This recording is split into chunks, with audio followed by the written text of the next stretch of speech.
Hi, guys. With respect to the TED platform and everybody that's came out today and bought a ticket, I have not prepared a talk. I've just come here to speak to you about something that I genuinely believe is important. I don't think I can do that if I've prepared the talk, so I didn't. And I want to use this time to kind of just discuss or show you exactly what it means to be this color, this height, this build, and what that means to navigate in the world, and how you find yourself in certain corners and boxes. Now, I had a conversation with, I got on a train. I dress like this every day. I haven't dressed up for you guys, by the way, even though. So I got on the train looking quite spiffy, if I do say so myself.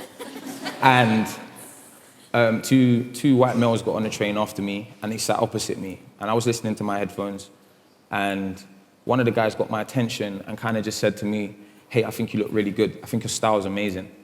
And I was like, "Thank you, appreciate that."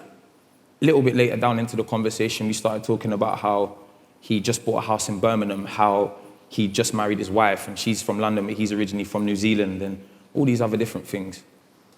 And then the conversation somehow made it onto race. Now, I didn't provoke the conversation to be that way, but I guess he felt like, as a white male, it's important to discuss that with black people.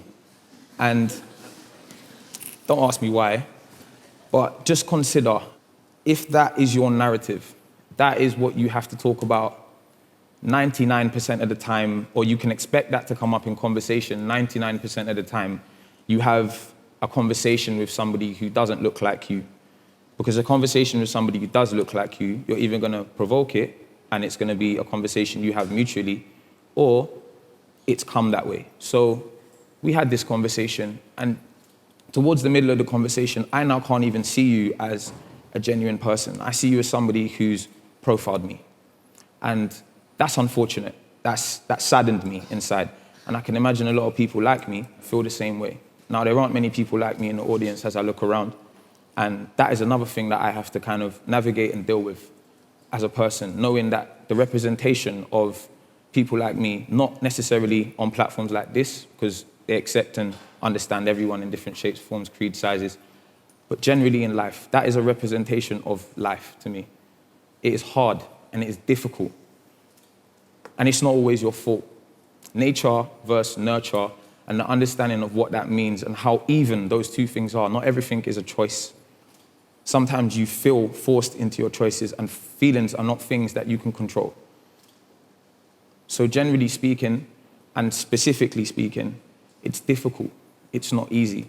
Why were you not talking to me? And we had the conversation, and I kind of explained to him, why were you not talking to me about how much you love your wife, how big your loft is, because he likes to convert lofts. So how big your loft is, how beautiful your daughter is, what you want to do when she starts to walk, how nice your area is where you live in the house that you've bought in Birmingham, which I congratulated him about, obviously. So he kind of looked back at me with just awe and said, "You know what? I genuinely thought I was doing the right thing, and I apologize." I said, "It's not for you to say sorry, it's for you to walk with this energy that I've given you and understand that the next time you see somebody that looks like me, how much of a corner you back them into when you start conversations like that, thinking you're doing the right thing." I've buried some of my friends. I've had people in my life that didn't have an opportunity to live theirs. I've been to Cub Scouts, made friends there, and less than 10 years later, I had to hear that they've died because of all the energy that's been transferred onto certain people in my life and that I grew up with, that has ended up, and their communities and their friends, that has ended up becoming and transferring and manipulating itself into aggression and all of the profiles that a young black male like myself might have on them. So I'm going to tell you a story, and this story isn't about me. It's an amalgamation of all the things that have repeatedly been viewed by myself as an objective person in a situation, from where I've grown up to how something like nature versus nurture can be really, really balanced against what a lot of people perceive to be your choices. It goes like this, and it's called Letter to a Dealer, and it's on the Charisma EP, if you wanted to check that out.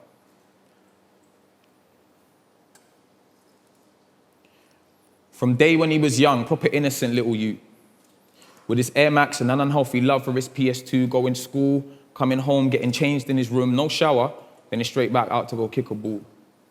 Or running round the ends with the rest of his little crew with nothing better to do than play money up on the wall or even knock down ginger on his neighbour's door. That was one game that he surely had a favour for.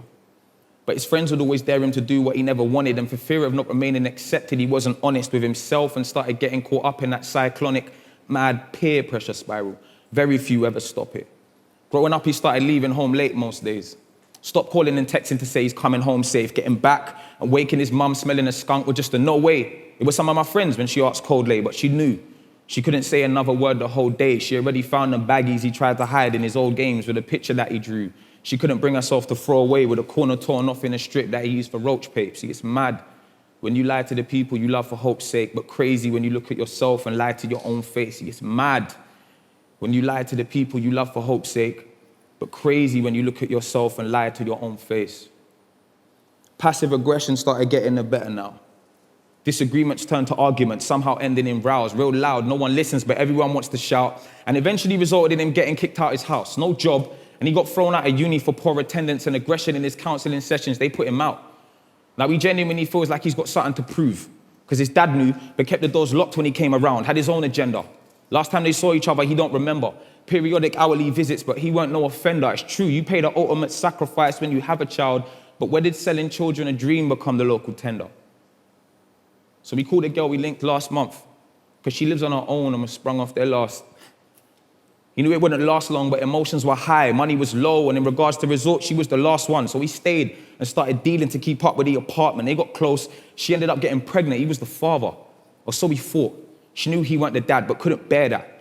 Confessing what she'd done, their relationship, it would tear that, because she'd long fell in love, but she knew that he wouldn't hear that. She got drunk at one party he happened to not be there at. Vomiting in the toilet with someone holding her hair back, then had a one-night stand with her childhood crush, bareback. Now he's dealing to support a household he never built. With a woman too scared to admit that she wasn't real. There's a lot of brothers shot and it's wrong and it's evil still. But the dealer isn't born from the deal. So consider this a letter to that male that's posted up on the blocks, by the shops, dealing with all them grams, chilling back by the flats, perceived to be in a gang, just doing it for his kid. Or at least the one the baby mum lost and got him believing that he's the dad. If you hit a big, start by conceiving another plan. It's not shot, move, it's deeper than all of that. It's not non-stop loot, it's deeper than all of that. It's never short term. But you needed your skrilla, fam. You're doing more than any 9 to 5 could ever pay you, but your aims have gotten buried beneath it all, and it's mad because your boy's got a line and your meetings all overlap. And he doesn't like the fact that you're eating what he could have. You never thought your G would be stealing away your plan, but that's what happens when those green-eyed demons invading camps. Of course someone's gonna crack and show their true colors. Because it's golden to the green's got a brother seeing red. Then it's white lights, death, and people all dressed in black or blue gloves, silver cuffs, and police all up in your flat. Now you're 24, backup mums, nothing to account for.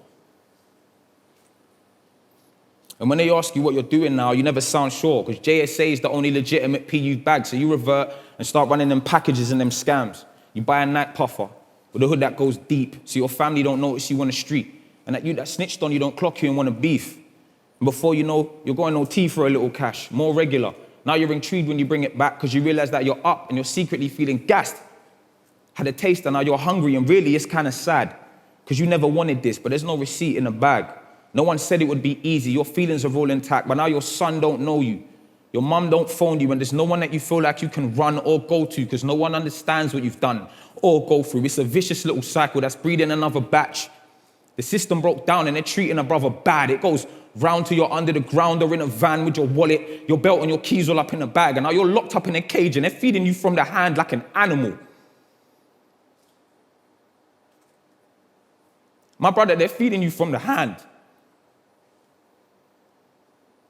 But when that line pops and your peas are all in a stack, it's hard to escape. There's a reason it's called the trap. Thank you.